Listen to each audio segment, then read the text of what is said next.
Bueno, amigos, hemos invitado al doctor Talavera para hablar de terrorismo, por cierto, pero me ha hecho una corrección. No son 10.000 los trabajadores, son 17.000 los trabajadores del Poder Judicial que en realidad tienen esta penosa situación porque mucho compromiso con el Seriajus y todo lo demás, palabras, pero a la hora de soltar la plata no hay. Muchas gracias, doctor, por estar con nosotros. Buenas noches, gracias. Empecemos primero por las noticias de estos días, doctor Talavera. El tema Olachea, usted ya ha dicho que no quiere hablar más del asunto, yo le voy a pedir que lo diga una última vez, porque hay una especie de politización del tema, usted lo mismo lo ha mencionado, para tratar de culpar o no culpar o exculpar a Fernando Olivera, y en el camino le cae todo al Poder Judicial. Y usted ha dicho que en realidad nadie es responsable. Jurídicamente no hay responsabilidad, ¿no? Porque el trámite de la extradición se ha hecho conforme al pacto que tenemos celebrado con España y de acuerdo a las prácticas que normalmente se utilizan, ¿no? Y como dije también en una conferencia de prensa, lamentábamos como ciudadanos que las expectativas no se hubiesen cubierto, pero que también reconocíamos que esto era digamos, la factura que nos están pasando por algunos desaciertos jurídicos de 1992. ¿Por qué? Porque, ¿Por qué viene tan atrás el desacierto jurídico? Porque durante ese periodo se modificaron las normas generales y se estableció, por ejemplo, la posibilidad de las detenciones automáticas, ¿no? En materia de terrorismo. Y como en el Perú todavía vivimos bajo la óptica del principio de legalidad, es decir, que todos los delitos se persiguen y que no caducan, por ejemplo, las requisitorias de terrorismo, entonces los procesos continúan inexorablemente, casi en una situación de dormidos pero no concluidos, ¿no? Entonces llega un momento en que se reactiva y se reactiva en el estado que se encuentra, o sea, luego de ese periodo de... Claro, de inactividad. Así es. Entonces cuando se reactiva,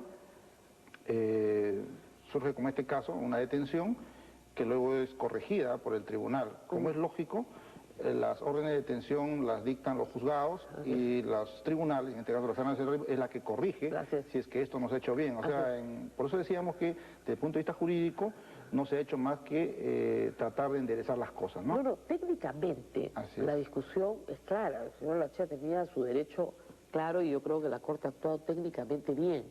La pregunta es, ¿por qué no se hizo la extradición correctamente para que fuera juzgado por los otros delitos en los que sí podría haber, no lo sé porque no conozco todo el expediente, sí podría haber indicios de responsabilidad, que es lo que no hay en este caso por el cual se le ha extraditado?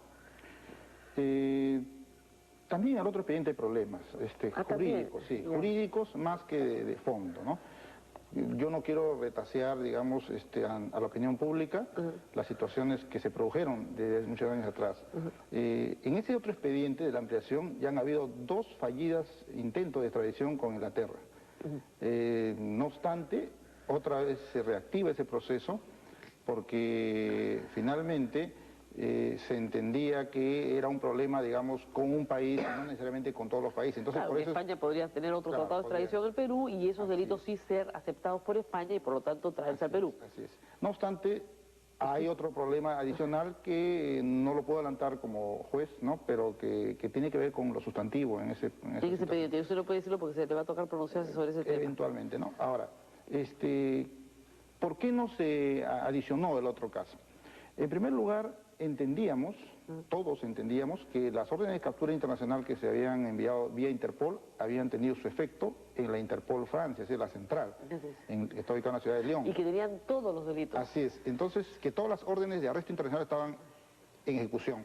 Sin embargo, cuando es capturado en Almería o Olachea, solamente se presenta a la justicia española la orden de arresto internacional 247/93. Que es por un expediente. Así es. Y de acuerdo a las prácticas internacionales en estas materias, es solo sobre esa requisitoria que se tiene que proceder. ¿En esas primeras horas haber corregido esa requisitoria? Se mandó. ¿En esas horas? Se mandó, a los días siguientes se mandó, y en eso se coordinó con el Ministerio de Justicia, se mandó las órdenes de los otros. ¿Y qué pasó? Lo que sucede es que cuando nos comunican el día 4 de julio al Estado peruano, comunican vía consular que ha sido detenido, ese mismo día Olachea Caguas consiente la extradición simplificada. Y en consecuencia entra a regir el artículo 17 del tratado. Claro, pero sí. Entonces, en otras palabras, la única posibilidad que quedaba era la ampliación, que también se hizo. Claro. Que también se hizo. Pero si el Estado peruano hubiera dicho, bueno, que consiente, pero no contestamos lo que ha dicho el doctor del Castillo, hasta el último día del plazo hábil, para poder ampliar la extradición, hubiera sido una estrategia más lógica. ¿Quién estaba a cargo? No, si no contesta de acuerdo a los requerimientos de la justicia española, sencillamente la justicia española no puede tener... Pero había un plazo que estaba corriendo, ¿no es cierto? No existió un plazo. Si el 4 nos comunica y el 18 resuelve entregar al país. Ya desde el momento que alguien consciente opera el artículo 17 ya no es un problema de extradición, sino un problema de entrega del reclamado. Ok, entonces para hacerlo más claro este caso, aquí no hay un procedimiento de extradición. No hay. Nunca hubo un cuaderno aprobado nunca hubo un cuaderno de extradición que aprobó la Corte Suprema ni el gobierno peruano. Entonces, ¿por qué tenemos que someternos, si este señor se ha entregado voluntariamente y no hay una extradición, por qué estamos amarrados a juzgarlo solamente y únicamente por ese delito que se le imputa en esa orden de captura internacional, si no hay cuaderno de extradición? Por el tratado de extradición. Porque el tratado establece que cuando se allana puede renunciar a ser juzgado por los demás delitos. Es como si fuera un bloqueo. O sea, fue muy astuto la Chea. No podría pronunciarme sobre eso, pero evidentemente fue un bloqueo, porque en el momento que él se dice, me allano, pero no renuncio al principio de especialidad y por lo tanto no me pueden juzgar por lo demás, la única que cabía era invocar el tratado desde el punto de vista del artículo 13, que dice que se amplía la extradición. Entonces, eso es lo que se ha hecho. Pero ¿y eso cuándo se va a resolver? Eso puede demorar 3 meses, como 6, como 8, como 10, como un año. Pero está en trámite. Está en trámite, claro. ¿Y tenemos alguna perspectiva ganadora, diría usted, de que eso se logre? Eso depende de la... Si el Estado fuera su cliente, ¿usted qué le diría? Yo creo que si de acuerdo a lo que ellos tienen como práctica la Audiencia Nacional que ve casos de terrorismo, yo creo que hay una posibilidad. ¿Quién está liderando ese trámite? ¿El Poder Judicial? El Poder Judicial es un requiriente que vía el Ministerio de Justicia traslada a la Cancillería, y la Cancillería es el que representa al Estado peruano ante los demás estados, es de estado a estado, ¿no? O sea que, digamos, la Embajada del Perú en España tiene que haber contratado un abogado para poder ver este caso. Eso depende de acuerdo a lo que tenga también instrucciones la Embajada de Perú, de acuerdo a la Cancillería. Pero es la Embajada del Perú la que tiene que ver la tramitación de la ampliación. Desde el punto de vista de la ley de extradición, dice el Estado requiriente puede asignar un abogado de la plaza, o sea, un abogado español, para que pueda estar en el proceso, pero no es requisito indispensable. Claro, pero ese abogado no lo paga, ni lo monitorea, ni lo supervisa el Poder Judicial, sino directamente Cancillería.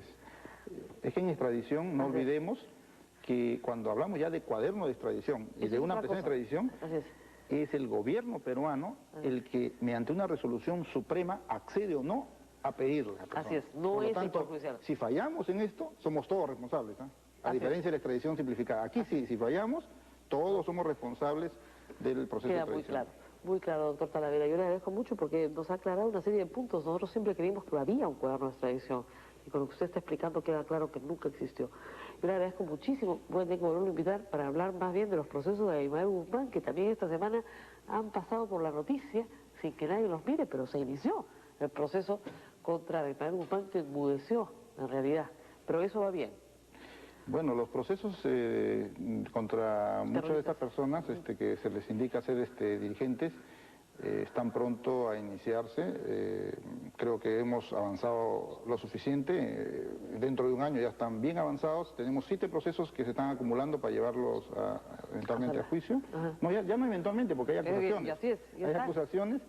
Y del Movimiento Revolucionario Tupac Amaru también tenemos otro grupo bastante importante, también de sindicados como dirigentes, que prontamente se está llevando a cabo, ¿no? Y quisiera también aprovechar para informar que nosotros venimos llevando un promedio de 50 juicios en la actualidad, casos de terrorismo, y el caso de La Chea no era más que otro caso que en realidad para nosotros como jueces no resultaba tan relevante como los de Abimael Guzmán y compañía, que no han merecido ninguna atención. Tenemos muchos casos muy complejos que reflejan muchas aristas, que no solamente jurídicas, sino también de responsabilidades por hechos muy graves que tenemos que en los próximos meses juzgar, ¿no? Por lo tanto, quizás se ha abusado en esto y también nos incluimos en la problemática de llevar a la opinión pública un tema que no era como para presentarlo tanto. Claro. Bueno, si no estaba el embajador de Olivera de por medio, de repente no habría sido tan escandaloso.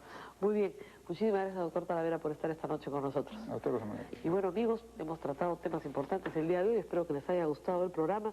El lunes de la próxima semana, noticias tributarias, también cambios ministeriales y una semana que va a ser importante en la política peruana. Nos vemos entonces.